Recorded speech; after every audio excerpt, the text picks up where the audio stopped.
Good day kapadyak! Sa video natin ngayon, ituturo ko sa inyo kung paano mag-convert ng single speed for emergency. O tara! Kung bago ka lang sa channel ko, huwag kalimutan mag-subscribe at i-click yung bell icon para notified ka sa mga future videos ko.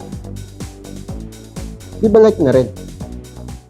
So, nasa long ride ka, at kalagitnaan ng ride mo, biglang nasira yung RD mo o dahil sa maling pagkambyo, sumabog yung RD, o for some reason, nasira talaga yung RD. Ayan, natanggal na. So, ngayon, ang gagawin mo na lang, i-convert mo yung drivetrain mo sa single speed. Yun lang yung choice mo para makauwi ka o makapunta ka pa sa bike shop. So, tandaan nyo lagi guys, kapag maglo-long ride kayo, kailangan nyo talaga magbaon ng tools. Hindi mo masasabi, kaysa naman umiyak ka na lang sa gilid ng daan, di ba? Kaya huwag niyong kakalimutan magdala ng tools. Magdala kayo ng chain breaker, saka chain cutter. So, ang gagawin mo lang dito, kakalasin mo muna syempre yung kadena.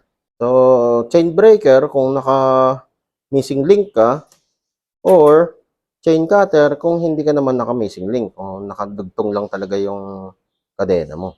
Yun, tanggalin mo lang siya. O, pwede mo nang itapon kung sira-sira na talaga siya. O, ba't kailangan mo pang iuwi? Pag natanggal mo na yung nasirang RD, yung cable sa housing, ibibilog mo lang. So, hindi ko madedemo kasi naka-electronic tayo, walang cable. So, kunyari, ito na lang yung housing sa cable. So, ibilog mo lang. Bilog mo lang siya, pag ganyan. Tapos, syempre, sabit mo lang yan dito sa may handlebar. Diskartehan mo na lang kung paano mo gagawin. Kapag convert ng single speed, ang importante dito, chain line. As much as possible, yung chain line mo, sobrang straight. Pag may konting offset yung chain line mo, may tendency lumipat yan dito sa cogs. Check mo lang o tignan mo lang kung saang cog sa cassette siya mas straight. So dito sa drivetrain ko, ang straight niya pang 7th gear. Tapos pag dudugtungin na natin yung kadena. So dito sa setup ko, ang pinaka dugtungan niya ay around dito, ayan. Ito, puputulin natin 'to, ang haba ng puputulin natin. So ito yung inner saka yung outer ng chain link, ayan, papagtapat niyo lang. Ang gagawin ko na lang, lagyan ko siya ng missing link para mas madali. Tanggalin mo muna sa chain ring, tapos saka mo siya buuin. Tapos lock natin.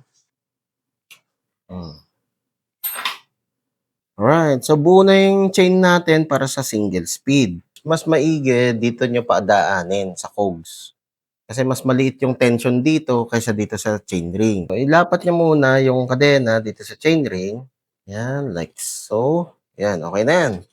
Tapos, itulak mo lang, dahan-dahan yung kadena dito sa ilalim. Tapos, paikutin mo lang tong gulong mo.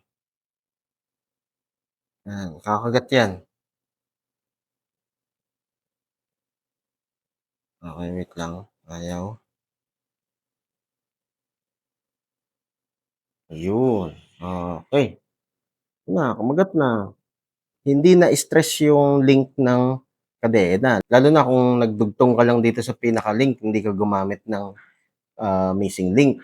Paunti-unti lang, wag mo itulak agad papunta dun sa designated na cog.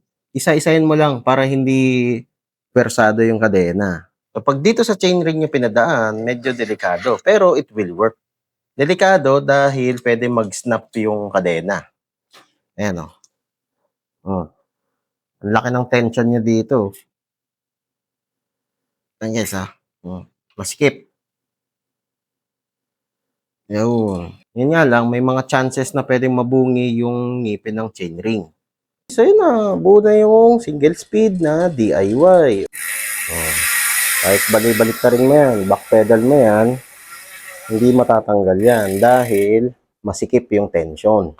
Kung naka hardtail ka, okay lang yan, walang problema. Pero kung naka full sus ka, yun lang magkakaroon tayo ng problema. Kasi sa full sus, hindi ka pwede mag single speed na pag ganyan, yung walang tensioner. Pag nag-compress yung rear shock, itong rear triangle, syempre, pupunta yan sa harap. Pag ganyan. So, magkakaroon tayo ng chain growth. Pag nagkaroon ng chain growth, luluwag yung tension. Kaya sa mga full sus na single speed, kailangan talaga na merong tensioner. Hindi pwede yung ganitong rekta. So, ang gagawin mo lang, kung merong feature na lockout yung rear shock mo, edi i-lockout mo para hindi siya gumalaw. Or, kung walang feature na ganon, dahan-dahanin mo na lang basta make sure na hindi siya magbabounce ng magbabounce. Ano lang, medyo tansyahin mo lang yung bigat mo. Kaya dapat banayad lang o relax lang yung padyak mo. So, kanina ang ginawa natin, tinulak natin tong ilalim, di ba? Kumambyo siya, papunta dito sa lower gear. Hihilahin natin tong kadena sa taas. Tapos, back pedal. Medyo tatimingan mo lang dito. Yun. O yan, maluwag na. So, kung nakatulong itong video na to, leave a like. O kung may katanungan ka pa, kung may gusto kong idagdag, comment down below lang. Okay. So, yun lang. Ayos! Whee! O kapadyak, kung na-enjoy mo itong mga video ko, leave a like at i-share mo na rin sa mga tropa pips mo. Makakatulong ito sa channel. Kung gusto mo pa manood ng ibang video, ito, meron pa tayo. Hindi tayo nauubusan. Ayan, katulad nito, saka ito. Oh, nood ka na. Madami pa tayong mga video na i-upload. Kaya, mag-subscribe at i-click yung bell icon para notified ka sa mga future videos ko. Maraming salamat. See you next time.